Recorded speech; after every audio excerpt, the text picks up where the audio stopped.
आइए सुनते हैं गणेश चतुर्थी के दिन सुनी जाने वाली स्यामतक मणि की कथा। इस कथा को पूरा सुनने से मनुष्य कलंकित होने से बच जाता है। अगर कलंक लगा भी रहता है तो समाप्त हो जाता है। इस कथा को सुनने मात्र से मनुष्य को सुख समृद्धि मिलती है तथा इस कथा को पूरा सुनने से संपूर्ण फलों की प्राप्ति होती है। इसलिए कथा को पूरा अवश्य सुनिएगा। एक बार की बात है, चंद्रमा को अपने रूप का बहुत अभिमान था। गणेश चतुर्थी के दिन गणेश जी के गजमुख एवं लंबोदर रूप को देखकर चंद्रमा ने उनकी हंसी उड़ा दी। गणेश जी इससे नाराज हो गए और चंद्रमा को श्राप दे दिया कि आज से जो भी तुम्हें देखेगा उसे झूठ कलंक लगेगा। गणेश जी के श्राप से चंद्रमा दुखी हो गए और घर में छुप कर बैठ गए। चंद्रमा की दुखद स्थिति को देखकर देवताओं ने चंद्रमा को सलाह दी कि मोदक एवं पकवानों से गणेश जी की पूजा करो। गणेश जी के प्रसन्न होने से श्राप से मुक्ति मिलेगी। चंद्रमा ने गणेश जी की पूजा की और उन्हें प्रसन्न किया। तब गणेश जी ने कहा कि श्राप पूरी तरह समाप्त नहीं होगा, लेकिन अपनी गलती चंद्रमा को याद रहे और दुनिया को भी यह ज्ञान मिले कि किसी के भी रूप को देखकर उसकी हंसी नहीं उड़ानी चाहिए। इसलिए अब से केवल भाद्रपद मास के शुक्ल पक्ष की चतुर्थी के दिन जो भी चंद्रमा को देखेगा उसे झूठा कलंक लगेगा। इसलिए इस दिन चंद्रमा के दर्शन ना करें। यदि भूल से चंद्र दर्शन हो जाए तो उसके निवारण के लिए श्यामतक मणि की चोरी की कथा का श्रवण करना लाभकारी होता है। गणेश चतुर्थी के दिन गलती से भी अगर चंद्रमा के दर्शन हो जाएं तो श्यामतक मणि की कथा को सुनते हैं। एक बार नंद किशोर ने संत कुमारों से कहा कि चौथ की चंद्रमा के दर्शन करने से श्री कृष्ण जी पर जो लांछन लगा था वह सिद्धि विनायक व्रत करने से ही दूर हुआ था। ऐसा सुनकर संत कुमारों को आश्चर्य हुआ। उन्होंने पूर्ण ब्रह्मा श्री कृष्ण को कलंक लगाने की कथा पूछी। नंद किशोर ने बताया, एक बार जरासंध के भय से श्री कृष्ण समुद्र के मध्य नगरी बसाकर रहने लगे। इसी नगरी का नाम आजकल द्वारिकापुरी है। द्वारिकापुरी में निवास करने वाले सत्राजीत यादव ने सूर्य नारायण की आराधना की। तब भगवान सूर्य ने उसे नित्य 8 भार सोना देने वाली श्यामतक नामक मणि अपने गले से उतार कर दे दी। मणि पाकर सत्राजीत यादव जब समाज में गया तो श्री कृष्ण ने उस मणि को प्राप्त करने की इच्छा को व्यक्त किया। सतत ने वह मणि श्री कृष्ण जी को ना देकर अपने भाई प्रसन्नजीत को दे दी। एक दिन प्रसन्नजीत घोड़े पर चढ़कर शिकार के लिए गया। वहां एक शेर ने उसे मार डाला और मणि ले ली। ऋक्षों का राजा जामवंत उस सिंह को मारकर मणि लेकर गुफा में चला गया। जब प्रसन्नजीत कई दिनों तक शिकार से वापस नहीं लौटा तो सत्राजीत को बड़ा दुख हुआ। उसने सोचा कि श्री कृष्ण जी ने ही मणि प्राप्त करने के लिए मेरे भाई का वध कर दिया होगा।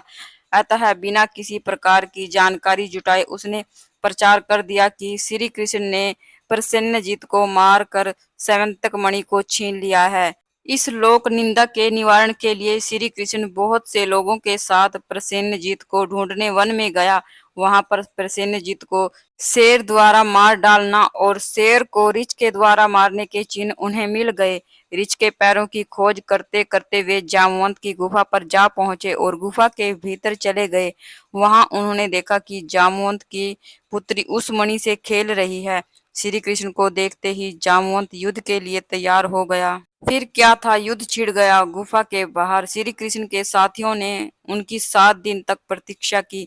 फिर वे लोग उन्हें मरा जानकर पश्चाताप करते हुए द्वारिकापुरी लौट गए। इधर 21 दिन तक लगातार युद्ध करने पर भी जामवंत श्री कृष्ण जी को पराजित ना कर सका। तब उसने सोचा कि कहीं यह वह अवतार तो नहीं जिसके लिए मुझे रामचंद्र जी का वरदान मिला था।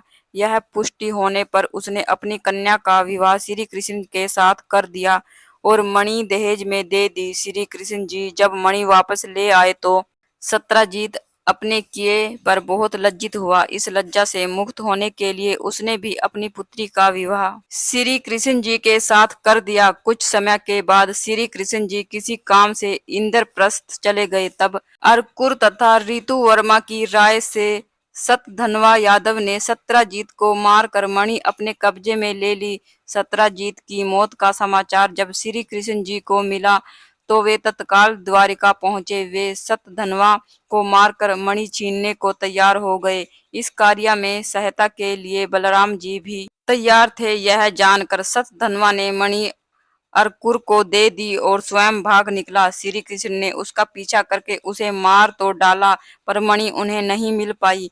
बलराम जी भी वहां पहुंच गए। तब श्री कृष्ण जी ने उन्हें बताया कि मणि उनके पास नहीं है। बलराम जी को विश्वास नहीं हुआ। वे अप्रसन्न होकर चले गए। श्री कृष्ण के द्वारका लौटने पर उनका भारी अपमान किया गया। तत्काल यह समाचार फैल गया कि श्यामतक मणि के लोभ में श्री कृष्ण ने अपने भाई को भी त्याग दिया। श्री कृष्ण इस अकारण प्राप्त अपमान के शोक में डूबे थे कि सहसा वहां नारद जी आ गए। उन्होंने श्री कृष्ण जी को बताया कि आपने भाद्रपद शुक्ल चतुर्थी के चंद्रमा का दर्शन किया था, इसी कारण आपको इस तरह लांछन सहना पड़ा। श्री कृष्ण जी ने पूछा कि हे नारद, चौथ के चंद्रमा को ऐसा क्या हो गया जिसके कारण उसके दर्शन मात्र से ही मनुष्य कलंकित होता है। तब नारद जी बोले, एक बार ब्रह्मा जी ने चतुर्थी के दिन गणेश जी का व्रत किया था। गणेश जी ने प्रकट होकर वर मांगने को कहा तो उन्होंने मांगा कि मुझे सृष्टि की रचना करने का मोह ना हो। गणेश जी ज्यों ही तथास्तु कहकर जाने लगे तो उनके विचित्र व्यक्तित्व को देखकर चंद्रमा ने उनका उपहास किया। इस पर गणेश जी ने रुष्ट होकर चंद्रमा को श्राप दे दिया कि जो भी तुम्हारा मुख देखेगा उसे कलंक लगेगा। श्राप देकर गणेश जी अपने लोक चले गए और चंद्रमा मानसरोवर की कुमुदियों में जाकर छिप गए। चंद्रमा के बिना प्राणियों को बड़ा कष्ट हुआ। उनके कष्ट को देखकर ब्रह्मा जी की आज्ञा से सारे देवताओं ने गणेश जी का व्रत किया। सभी देवताओं के व्रत से प्रसन्न होकर गणेश जी ने वरदान दिया कि अब चंद्रमा शाप से मुक्त हो तो जाएंगे, परंतु भाद्रपद शुक्ल चतुर्थी को जो भी चंद्रमा के दर्शन करेगा उसे चोरी आदि का झूठा लांछन जरूर लगेगा, किंतु जो मनुष्य प्रत्येक द्वितीया को दर्शन करता रहेगा वह इस लांछन से बच जाएगा। इस चतुर्थी को सिद्धि विनायक व्रत करने से सारे दोस्त छूट जाएंगे। तब श्री कृष्ण जी ने कलंक से मुक्त होने के लिए यही व्रत किया था। कुरुक्षेत्र के युद्ध में युधिष्ठिर ने भगवान श्री कृष्ण जी से पूछा, भगवान, मनुष्य की मनोकामना सिद्धि का कौन सा उपाय है? किस प्रकार मनुष्य धन, पुत्र, सौभाग्य तथा विजय प्राप्त कर सकता है? यह सुनकर श्री कृष्ण जी ने उत्तर दिया, यदि तुम पार्वती पुत्र श्री गणेश का विधि पूर्वक पूजन करो तो निश्चय ही तुम्हें सब कुछ प्राप्त हो जाएगा। तब श्री कृष्ण जी की आज्ञा से ही युधिष्ठिर जी ने गणेश चतुर्थी का व्रत करके महाभारत का युद्ध जीता था। बोलिए गणेश भगवान की जय।